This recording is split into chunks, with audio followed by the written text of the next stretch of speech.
Gentlemen, let's go straight to the England camp. The England camp. We're 3 days on from another loss to Iceland. Oh dear. Obviously, Luke and I talked about the match straight afterwards. But you guys weren't there, sadly. They're allowing us to talk about England now. That's nice. That's good, isn't it? Fine. Yeah. Oh, I see. Yeah. I see. We talked about it, but what do the kids think? Email in. Hey, you got the preview show on Friday, didn't you? Hey, no, you were a very sufficient warm-up act, but now, but how, Jim? How are you feeling about England? There seems to be a little bit of negativity creeping in now. Yeah, it's been an interesting temperature check, isn't it? Mm-hmm. I'm hoping that we're just bad against Iceland. Yes, and despite two recent wins. Yep, you've fallen right into my trap there. I want to show you my notes. So if we were on QI right now, you would have just gone... Read what I've highlighted there. Beat them 1-0 and 4-0 in the Nations League since Euro 2016. Marcus will pull me up on this. So, absolutely delighted with that, frankly. Dear. But yeah, perhaps it is that we're only bad against Iceland. But I mean, France drew 0-0 with Canada recently. Like quite often, these pre-tournament games don't actually mean anything. And they're absolutely losing their shit over it. Are they? Brilliant. Yeah. But they're allies in a way, aren't they? Very relevant. Yeah. Maybe it was a very friendly derby and it was all just a bit too polite. What's this all about? That sort of thing. Yeah. But I think we'll get to Scotland in a minute. You have to take what you can from it, right? And Gareth Southgate was talking about it being a little bit of a wake-up call, and everyone's like, we haven't got Bellingham yet, etc., which is exactly the wrong thing to do. It's just a reminder that games aren't played on paper, right? And there will be setbacks in a tournament within matches. It's an inevitable part of what the sport is. So I guess they just need to wake up a little bit, because it was really listless, wasn't it? It was really flat. And Southgate spoke after the game about how we made a decent amount of chances that we didn't put away on another day. That doesn't happen, and that's fair when you kind of look at it a few days later without the kind of, oh my God, how did this happen again sort of feeling. But it is a reminder that sometimes, I say sometimes, maybe what I mean is every time you go into a tournament thinking England are going to be brilliant, it's going to be rip-roaring, it's going to be entertaining, it's going to be England 4, Netherlands 1 in Euro 96, like every game, and it's going to feel incredible, and then it rarely actually plays out that way. But this is what happens before a tournament, isn't it? Yeah. And I don't think the hype has ever been at the position it's in now, because it feels justified. I do agree with that. Everyone's point, like, actually, we maybe are the favourites for this. We're the bookies' favourites. Look at all the players you've got, etc., etc. We did it ourselves on Friday. A good job we didn't go to Germany, I think, because we'd have probably got back yesterday. Yeah, you'd have been feeling a bit silly, cajoled into a silly dance like John McGinn. Yeah, like Meatball himself. Yeah, Iniesta. So yeah, I hope personally that it just focuses everything. Yeah, because England can't go into this believe in their own hype, right? They have to create it and justify it. I agree with that point. Yeah. It's a really good point about the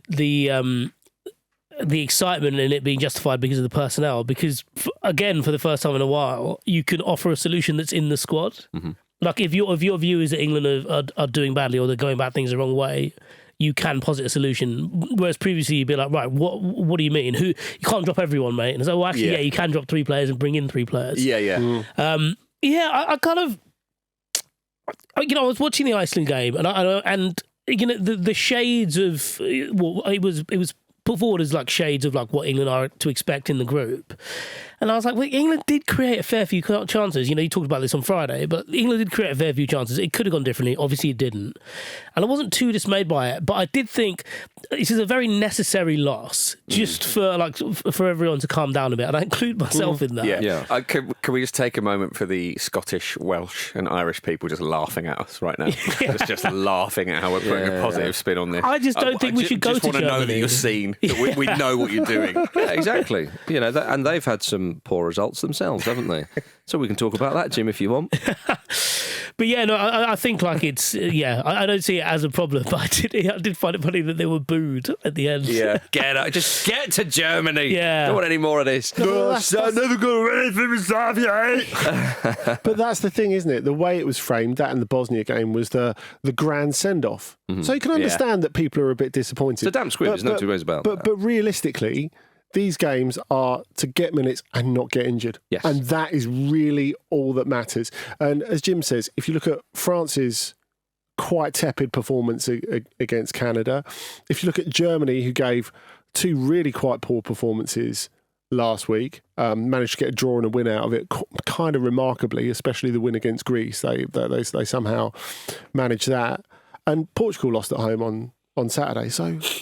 Yeah. Really, it is fine. Yeah. I guess you could say the other thing with England is it's a continuation of recent disappointments at Wembley. Yeah. So there is that. So to give a little bit of a calming point to add to what's already been said, ahead of the World Cup, England in 2022, they started their fixture list that year with a 2-1 win against Switzerland at home, which was fairly sort of drab. They then beat Ivory Coast 3-0, which was drab.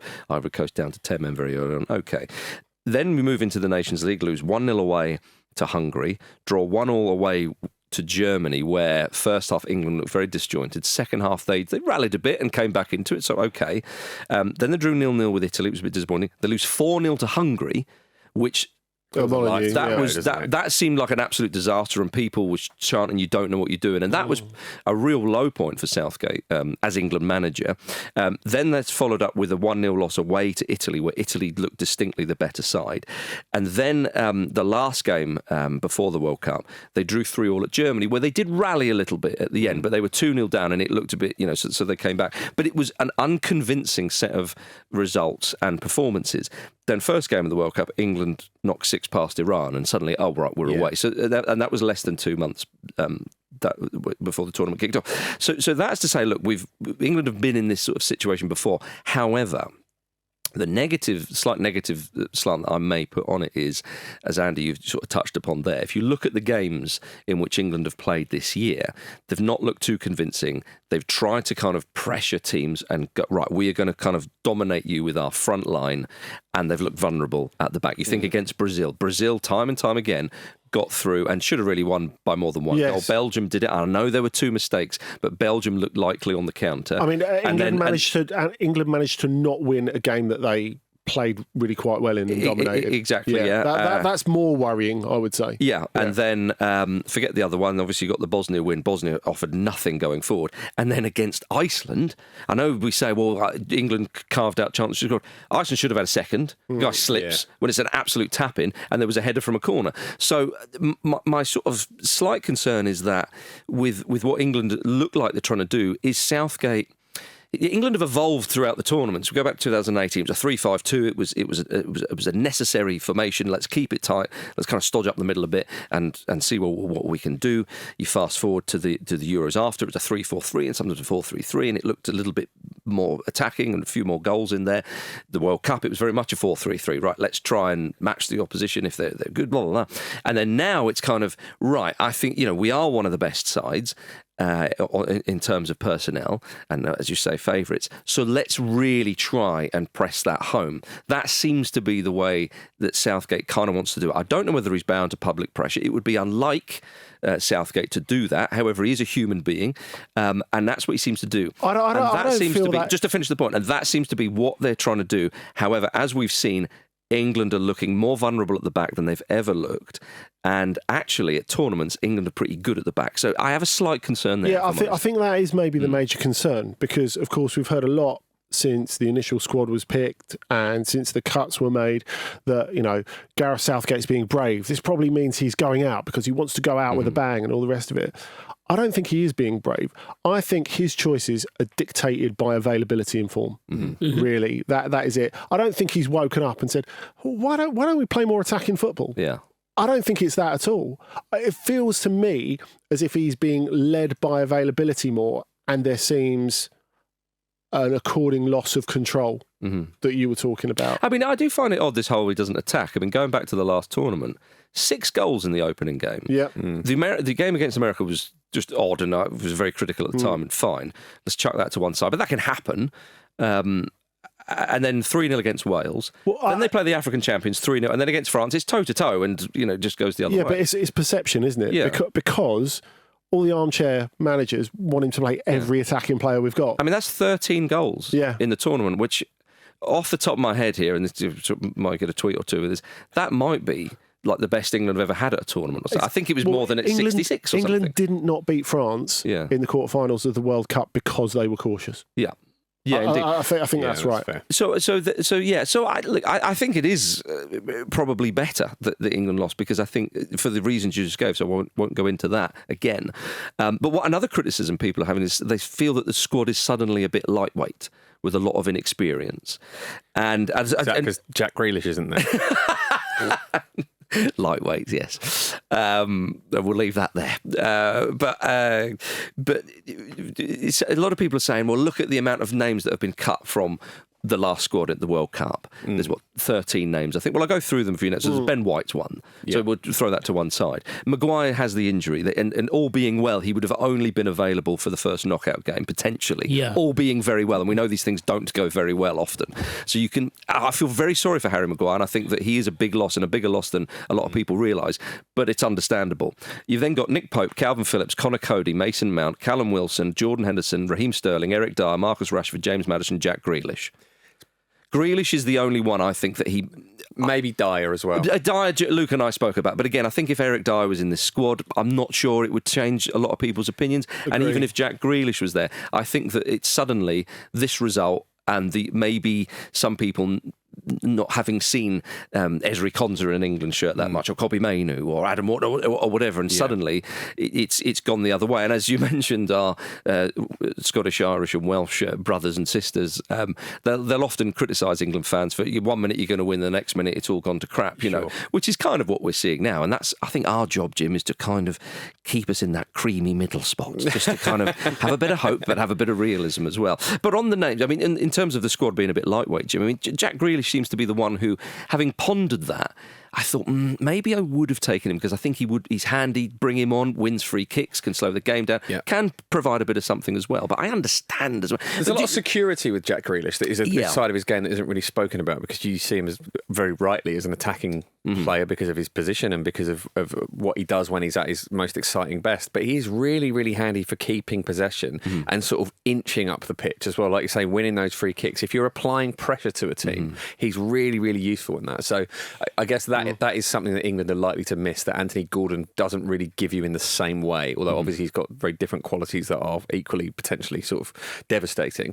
But yeah, I think that is possibly the main thing we miss through him. But when you read those names, we have cover for that in Eza, in Foden, Cole Palmer, Kane. Yeah, Kane wins free kicks very well. I think we've spoken about Grealish a lot, but I feel like that's, you just reading out that list of names, and it's losing quote unquote household names, which is why it feels like it's more impactful. But it's also Foden in that position, who is again very good at everything. Yeah, well, exactly. Yeah, He's not going to be a liability in any way.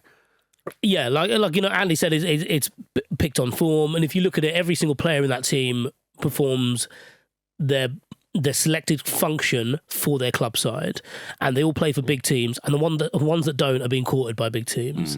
I don't think there's anything really to panic about. I think the stuff about we're in that situation now because there is a break from the Premier League. Everyone's getting excited about the Euros, and people are tuning in who aren't really like 12-month-a-year football fans, and look at it and be like, where are the names that I remember? Where is that bloke that we were going wild about in 2021? Yeah, I think that's the other thing when we're talking about experience or inexperience. You have to think about the 2018 World Cup. How many caps did Pickford and Maguire go in with? And they were pivotal Trippier players. was a huge international player. Even it happens often, doesn't it? England players and international players' reputations are made during tournaments, and it's an opportunity for a fair few players to step up and become that. I mean, there are loads of those players that have no international experience really, or very little international experience. It's the story of the World Cup or European Championship, isn't it? But they will be players that will thrive at that level, and we just haven't seen it yet because they haven't had the chance to show it. So I'm fairly certain one or two players will step up and put a lot of put a lot of money on their transfer value, possibly for Crystal Palace. Possibly. Jude Bellingham is back in the England camp. He missed the game against Iceland, of course, because he was probably still celebrating Real Madrid's Champions League victory and having a bloody break from football. Just a little 10-minute break. Southgate said they were pleased to welcome Bellingham back, of course, but he said they are not putting everything on him, which would be grossly unfair. But hard to avoid. Hard to avoid, After this season. Indeed. I mean, England are welcoming back possibly their best player, or definitely one of their best players. So that will give everybody a boost. And he is quite talismanic, and I know I don't like using that word with England because you can say that with Kane or maybe one or two others, but he is that driving presence in the England side. And Kane talked about, it was a wake up. We hear it's a wake up call, refocusing and so on. Even if England had won that 5-0. Jude Bellingham coming back in the camp would be a wake-up call for everybody. It's just like it felt like a little, like obviously they do this for all the players, and it's quite sweet when it's like a new player to the camp when they release that video. It did feel a little bit like perfectly timed propaganda. Like, fucking hell, just get it out. Jude's here, it's all right. Yeah, exactly. Yeah, indeed. So he's back in there, and Jude Bellingham, of course, will be wearing the number 10 for England. He was number 5 for Real Madrid. He's going to be twice as good for England. He's got the number 10. The squad numbers are out. Andy, have you analysed this? Have you tried to see? No, not bothered. Nope, couldn't care less. What's your favourite number between 1 to 26? It's the fixture list of international tournament announcements. The Premier League will release the new season's fixtures on the eve of the quarterfinals or something like that. And bollocks. They should do the numbers like that. They should give it to a computer. They should. Yeah. Pickford number 10. There you go. Who did alphabetical order one? Was it Argentina? Like 78 World Cup, or was it the Dutch? They definitely did it on alphabetical order. It's a very Dutch thing to do, doesn't it? Yeah, but I think it was maybe both did it, or either or, but Maradona. I'm thinking of Charlton Athletic. They definitely did it. A very different side to the aforementioned teams. You could argue. Yeah, indeed. Argentina and the Netherlands have never won the playoff final, have they? Exactly. But Maradona and or Johan Cruyff, they got their own number, whereas everyone else had to adhere to. Maybe it was 80. Anyway, so Jim, I mean. What do you think about the numbers? You're a numbers guy. I couldn't care less. Luke Shaw has the number 3 shirt, which is quite high considering he hasn't played football since. Yeah, you know what? That does make me more excited. Does it? I think we might have a specialist left back on the pitch at some point. Yeah, the chat is that Luke Shaw and the England medical team are very hopeful he could play a part against Denmark. Oh, wow. It's quite remarkable, really. There was chat that it's maybe... It's remarkable that you would throw in a player who hasn't played since mid-February to an important group match. That's what's remarkable to me. So do you think that Southgate... Obviously, I understand time will tell and you don't have a crystal ball. But from the information we're given going into a big tournament, and as you've just described, Luke Shaw hasn't played since mid-Feb, do you think that's too big a gamble? I think it shouldn't be happening, but I understand why it is happening. Yeah. So, I mean... I just wonder, maybe it's because of the palace-ness of the squad, but Tyreek Mitchell... Obviously, this is something they needed to think about a couple of months ago. Mm-hmm. The only thing I would say, though, yeah, sure, I mean, he didn't even make the 33, and there was a few people saying this. I mean, Mitchell has played his best stuff at wing-back rather than left-back. I know they're not worlds apart. Well, they're not these in days. a particular system towards the end of the season, whereas obviously Luke Shaw is one of the big hitters in terms of England. I also think Trippier's done a really good job there. And traditionally, at left back, he's played well for England. Southgate sees him as a legitimate option there, rather than a sort of makeshift stopgap. Yeah, I think that's the important distinction there that Jim's made. It's not like Southgate's looking at him as cover. Yeah, he looks at him as just repeating what Jim said, but like a viable option, which is what makes a sure thing. I suppose more of a boost. Yeah, I mean, the opening game of the last Euros, of course, against Croatia at Wembley. Trippier was at left back, and there wasn't too much chat about it then. I mean, I know that people will drill down on that moment against Iceland when the ball comes over to him and he goes to control it with his right foot and he doesn't quite get there and it goes out of play. And you think, well, it worked out for Anthony Gordon when he took it that down. So I wouldn't be too worried about Trippier at left back. He's certainly a good operator. Right, gentlemen, let's finish the chat with England there because there'll be plenty more as the week progresses, of course. Shall we talk about their opponents, Serbia? Because they beat Sweden 3-0 on Saturday night. Alexander Mitrovic on the score sheet. The weird thing is, no one apart from you noticed it because they're all busy celebrating Zlatan, weren't they? And also the highlights were hard to find. I did manage just to find them. Oh, did you? Yeah. You gave up. I was tricked into watching some people play FIFA a few times. Oh, that's the word. Those people should be in prison. All right, Andy. Wow. Save it for your manifesto. Maximum security prison. Just because Pol Pot came after you.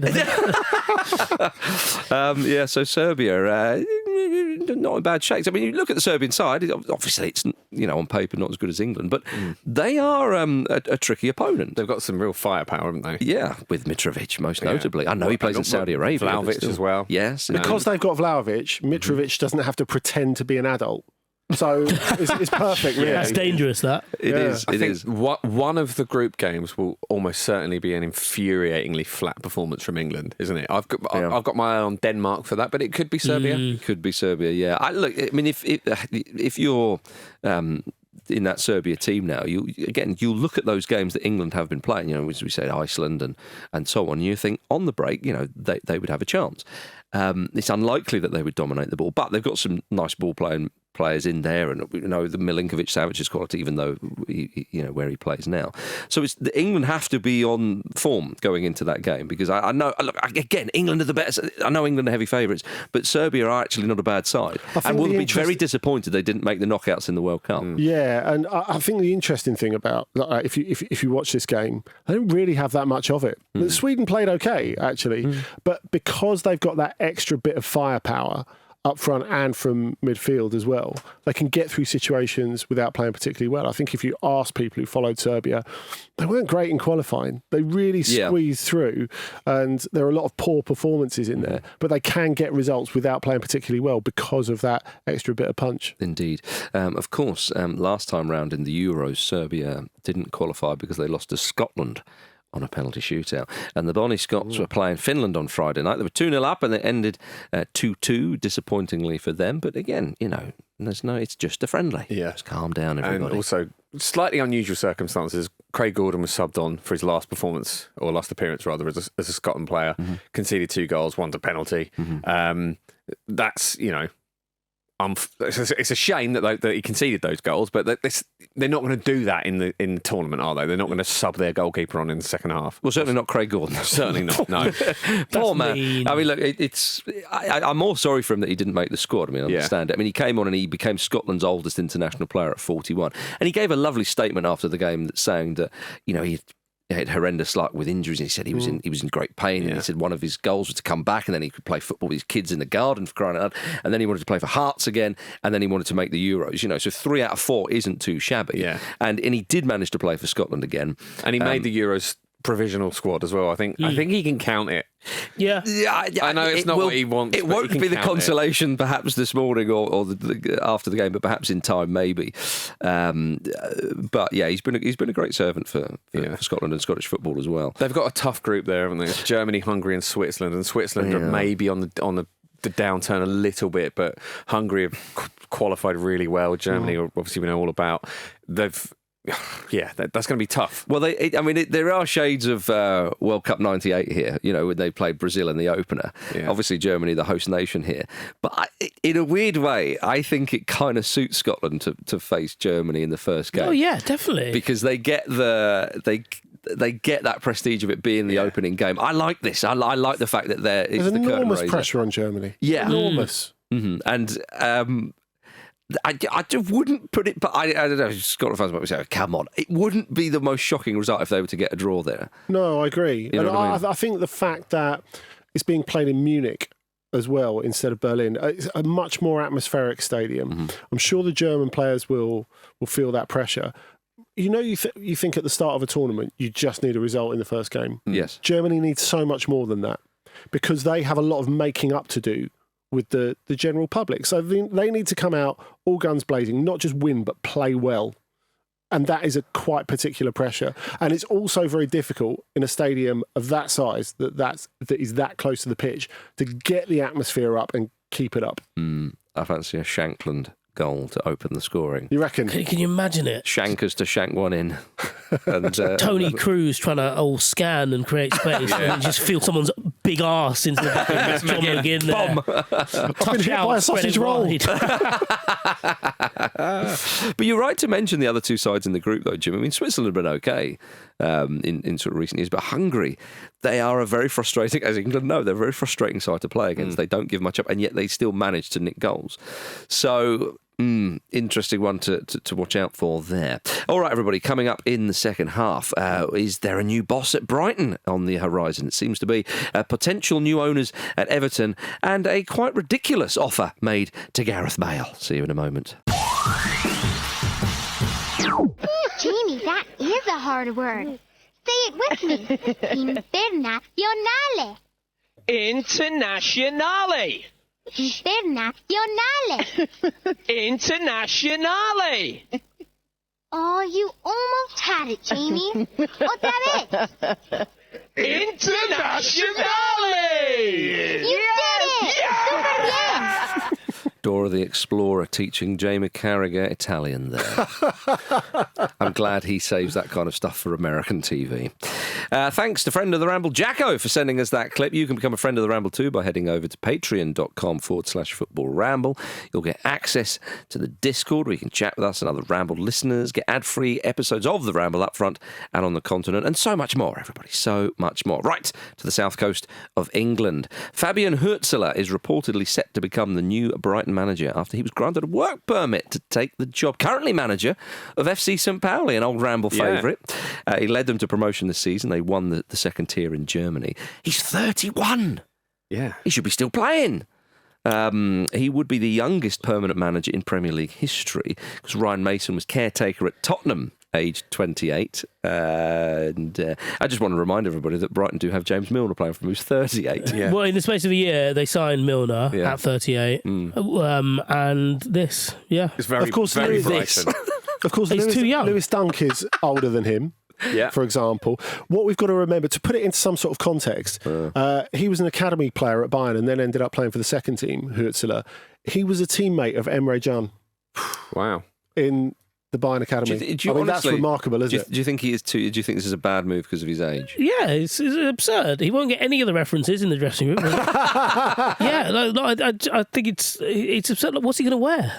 Clothes? He can't wear like manager clothes because he'll look ridiculous. No, he won't look. He'll look good. Yeah, but modern managers dress a bit younger now anyway, don't they? Oh, The whole suppose. thing's very, very Brighton. It's like, Yeah. And I don't mean the team, I mean the city. It's like everyone's favourite band is someone you've never heard of. Right, Like it's a very great escape festival appointment. Yeah. this. Right. It's exciting. I mean, like the level of detail that they've clearly gone into, and the fact that they almost someone made this point a while ago. Someone who's quite quite close to Brighton, but they do the blank CV thing.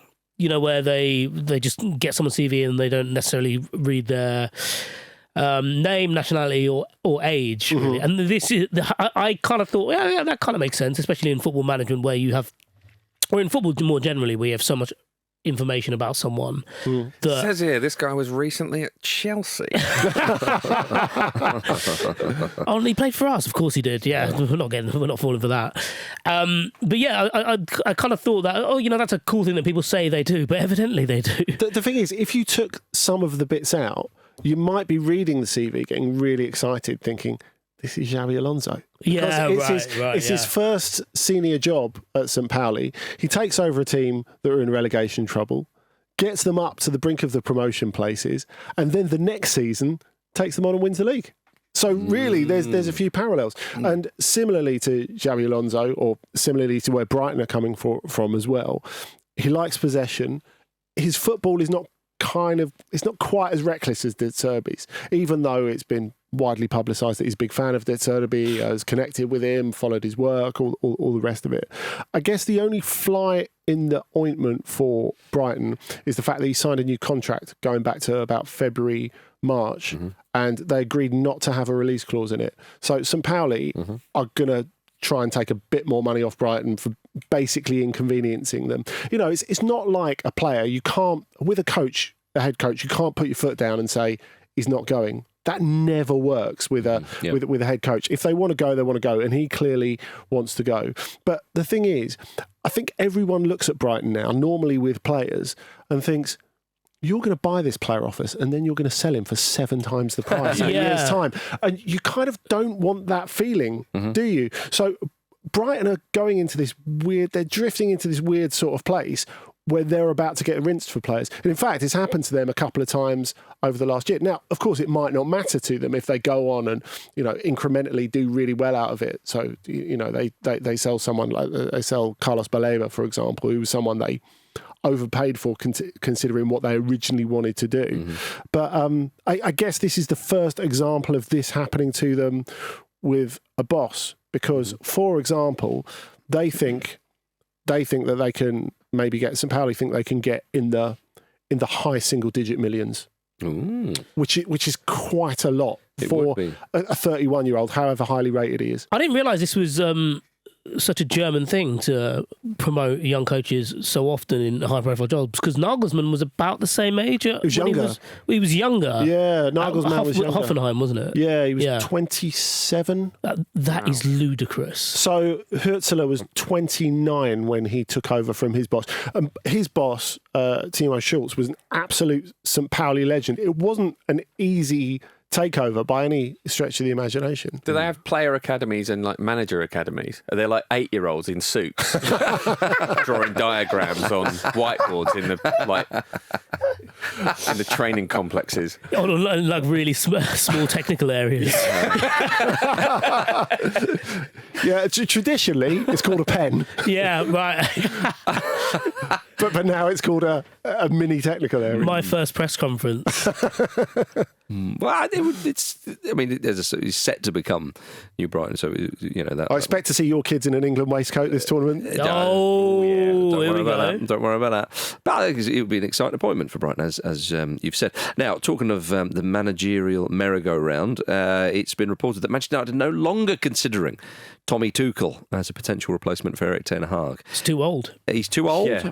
And he never went to manager school. The decision came after a meeting between Tuchel and Sir Jim Ratcliffe, where Tuchel tried to persuade Sir Jim that he was the right man for the job. The meeting took place in Monaco, because of course it did. Yeah. That's where Sir Jim likes to hang out, baby. Yeah. I mean, to be fair to Mr. Burns, I imagine that if you sit down with Thomas Tuchel one-on-one for any amount of time, you come away thinking, fucking hell. I'm not He's a bit intense, yeah, isn't he?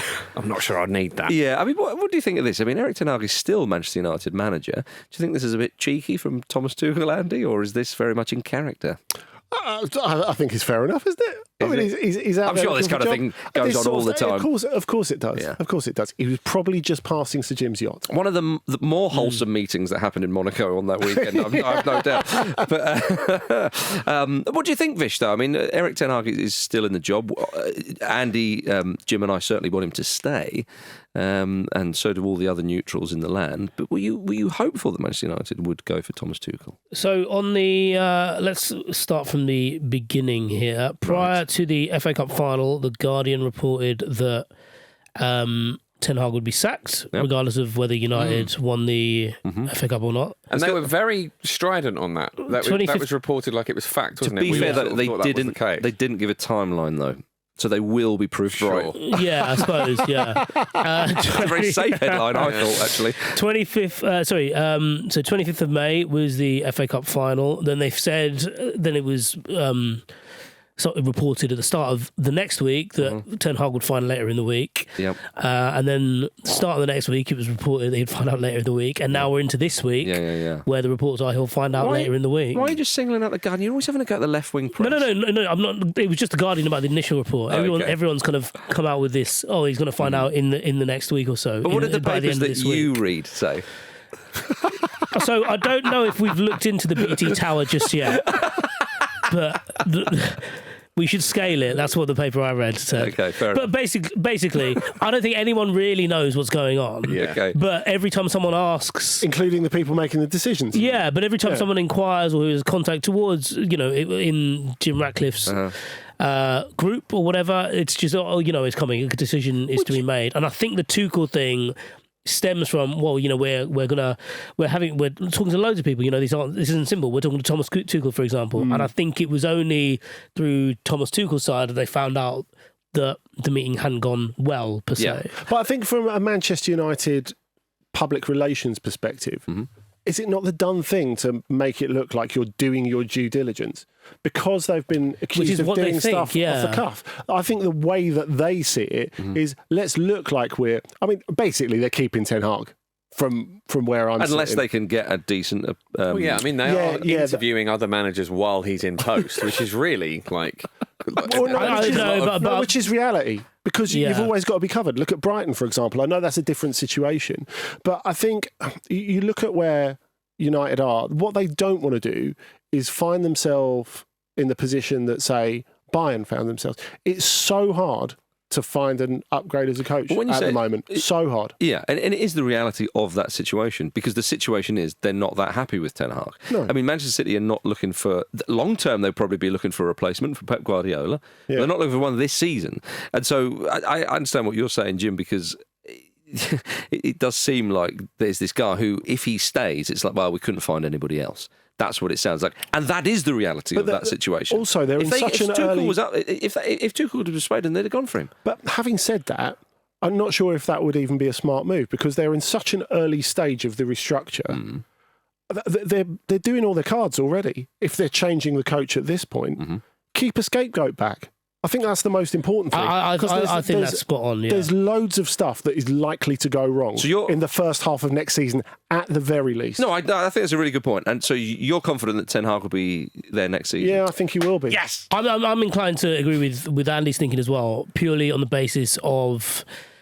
being the perception of them doing all this work behind the scenes, speaking to managers. It's almost like, look, it's so they can turn around, and that when they let Ten Hag stay on, they can argue that, well, look, we did our due diligence, we looked around, we spoke to a lot of people, and none of them were quite right. And this guy's just won an FA Cup.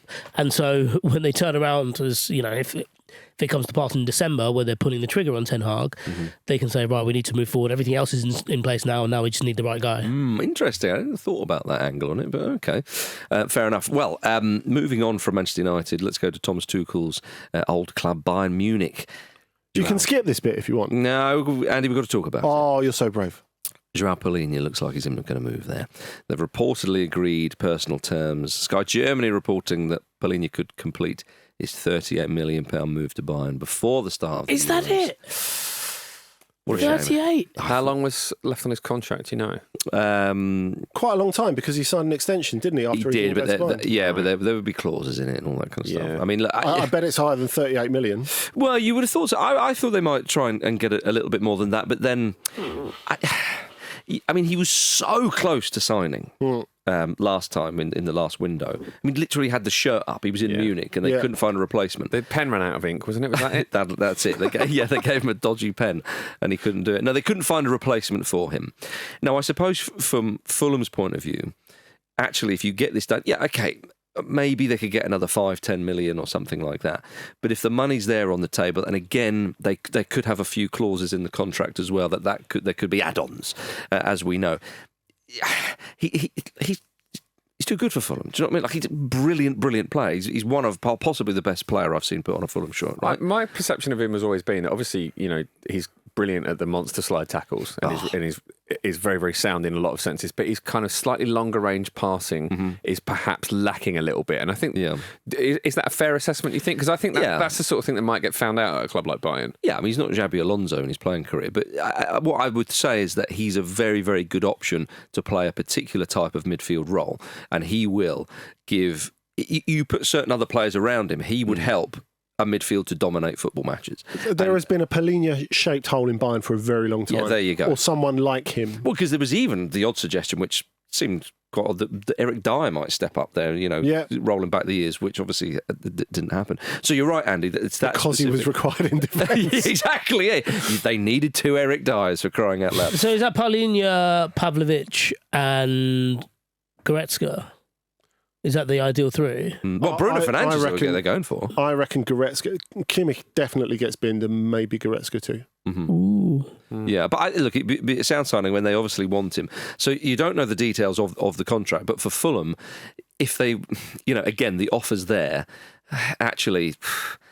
For the sake of maybe a couple of minutes or whatever, you get it done early, then you got the whole summer. Yeah, no, I think as well, it's really important in terms of Fulham's reputation to say, you're never going to say, come here and win the Premier League, but you are going to say, come here, have a couple of good years, and we will help you to the elite stage. Yeah. Which is how, like, Newcastle used to sign players, for example. Like that's how they got, say, Yohan Cabaye to come, for example. And I think to prove that you're a club of your word, that won't stand in their way. Yeah, I think it's really important. Yeah, and I think also as well, again, the performances he put in for Fulham, I'm hugely impressed with his professionalism. And people might say, well, that's the least you expect. Well, it doesn't always work out like that in football. We've seen that. It's hard to get your head straight after a move like that falls through in a way like that. Indeed, as I say, at the club, holding the shirt with his name on the back, and then it wouldn't be human if you weren't gutted. Totally, but he came back.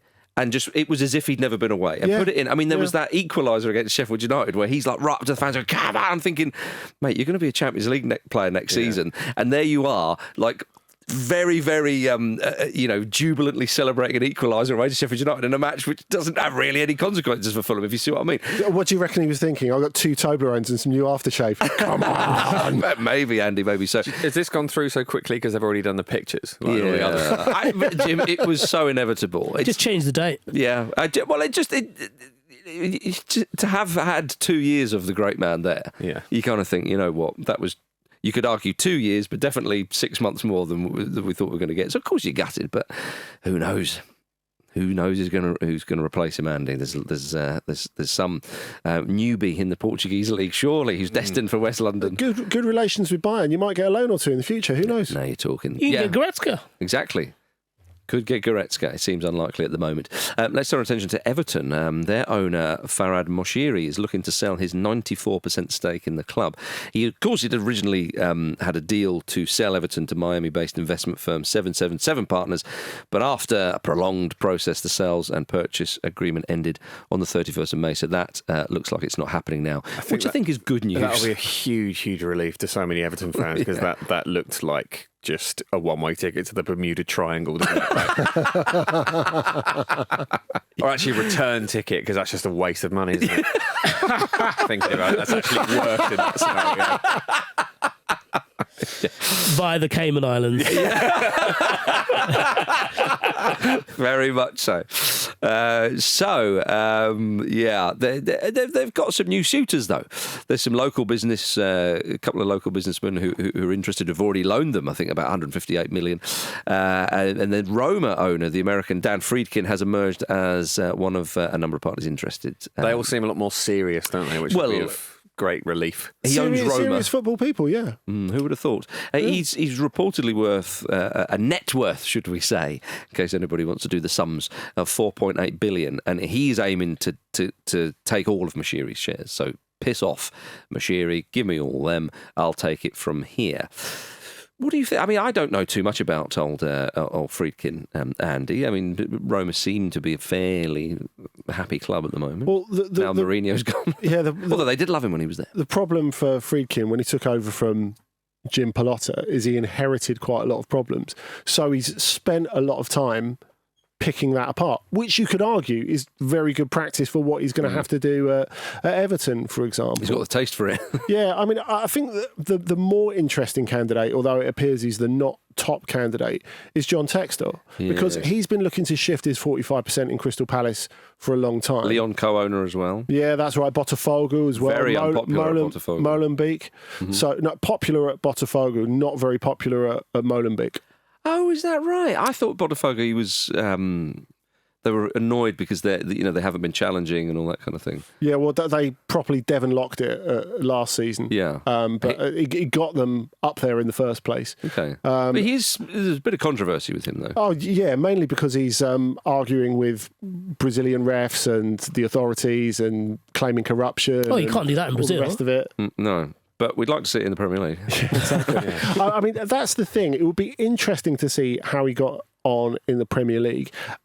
Because even though he's owned this 45% of Crystal Palace, he's had absolutely no influence there. He's not been present, really, which is Steve Parish, who's still running the show. And I think that must be an immense, it is an immense frustration. Yeah, he said, hasn't he, that Palace don't suit a multi-club model, which will probably be music to the ears of Palace fans, but it's presumably down to this, because he can't exert control. And I mean, from an Everton perspective, as a fan, I can't imagine you're going to particularly love that. No. But For any fan of any club, really. no. Well, Man City fans don't mind. They don't seem to mind, no. If you're top, because it happens with Manchester United as well, yeah. Like, and clubs have had feeder teams for a long time. If you're top of the is tree, you different don't now, give a isn't shit. it? Yeah, if you're top of the tree, you don't give a shit. If you're an Apex Exactly. football club, Yeah. Yes. But a feeder club was an agreement, wasn't it? It was an arrangement between two clubs. It wasn't one club effectively owning another. No, we're not it's having used to in- work out the priorities, are we? Yeah, No. but it's used in similar ways in terms of like player development and stuff like that. Yeah, and I mean, I think if you're talking about the immediate benefit to Everton would be that resource sharing, and that is a way of in avoiding big PSR hits and recruiting at the same time. Because at the moment, Sean Dyche has talked about it a lot. He just doesn't know what's in the pot at the moment. I mean, how do they effectively prepare? How does he effectively prepare for next season? I'm not saying that Textor's the answer. I'm saying it's interesting. Mm-hmm. But either way, both of them are a far better bet than 777. Yeah, no, we're all pleased that they're off the table, presumably. I mean, this at last looks like a bit of good news for Everton fans. Yeah, blimey. Let's sincerely hope so for their Yes. sake. Talking of football ownership in this country, Wrexham co-owner Rob McElhenney has come out and publicly told Gareth Bale the offer is still on the table to join Wrexham. Here's a quote for you. He said, Gareth Bale is still technically available. So's Alan Shearer.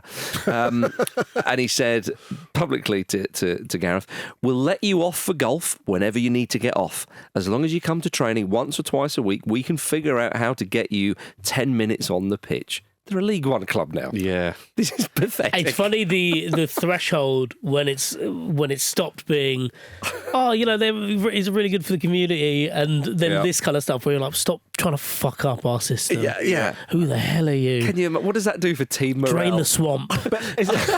I've been training all hard. I've hard all week. I'm putting it in. Oh, Gareth Bale turns up in between golfing sessions, and I love it for 10 minutes on the bed. You're more likely to bring Diego Maradona out of death than get Gareth Bale out of retirement. It's ridiculous, isn't it? Like, That's the point, isn't it? It's easy to make the offer when you know that the object of that offer is going to say no. Yeah, exactly. Also, Gareth Bale, with obviously an incredible footballer when he played it, I don't think he could cop it in League One. Well, Like the intimation there is like, Gareth Bale is this legendary footballer, which kind of was, Yeah. but he is definitely retired. was, yeah. It's Fast and Furious in League One. Yeah, like it's kind of absurd. And like if you're a Wrexham fan, obviously you'd be very grateful for what they've done, but you kind of hear them say stuff like this, and like, lads, this is getting quite serious now. Yeah. Mm-hmm. I mean, it just feels like a PR thing, doesn't it? Like, Yeah. How can we get on the Football Ramble? we seem to be able to say anything and they'll pick it up. Maybe Sometimes they're a bit snarky, but they're broadly positive. Let's see how far we can push it. Yeah, they are really bothered by us, aren't they? Yeah, I mean, definitely. Jim, if it's our step towards a Disney Plus documentary, I mean, who are we Yeah. to argue, right? Who would argue? Now, the Copa America isn't too far away, everybody. Brazil are gearing up for it, of course. They beat Mexico 3-2 in a friendly over the weekend. 17-year-old Endrick scored a 96th minute winner. That's how you do a friendly, Gareth. Yeah.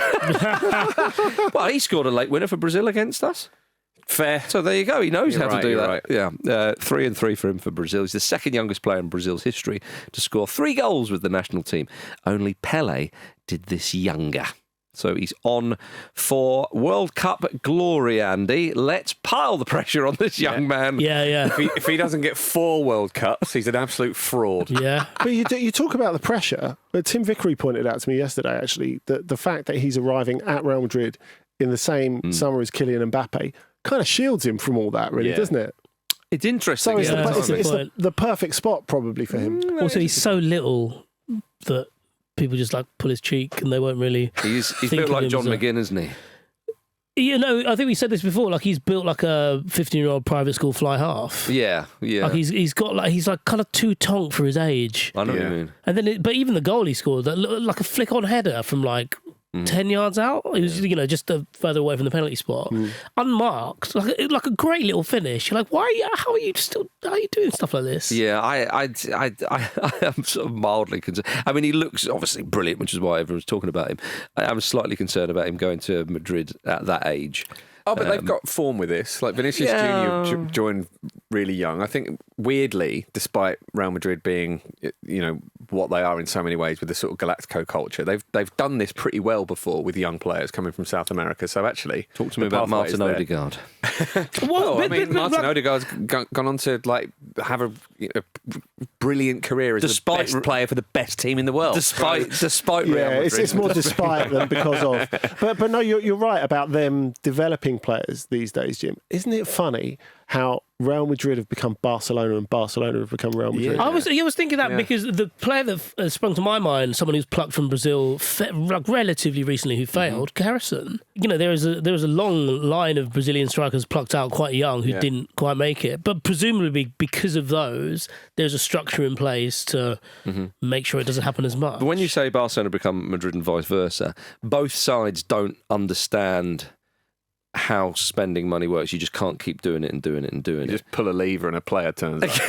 Real Madrid understand that. Yeah, Andy. Andy. So trust me, I heard it from the grapevine that there are the powers that be at Real Madrid were not happy with Perez getting Mbappe because of the money that it will ultimately cost them. They have got the best player in the world to come and play for them for less than half the money that he's getting paid this season. Sure. So that sounds like a pretty good deal to me. It does sound like a good deal, but there have been some wranglings at the top of the club over this Mbappe stuff.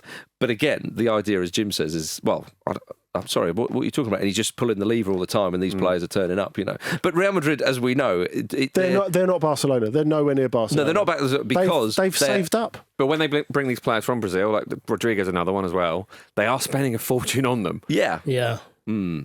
Anyway, I'm not the least bit worried about them. Just look after him. He's a little boy. Yeah, is what I'm saying. Exactly. Yeah, a little boy who's going to win about 7 Champions League titles before he's even a first-team player. There we are. Cheers for watching another fantastic clip from the Football Ramble podcast. Make sure you click like on this video and subscribe to the channel, which means you will not miss a single upload.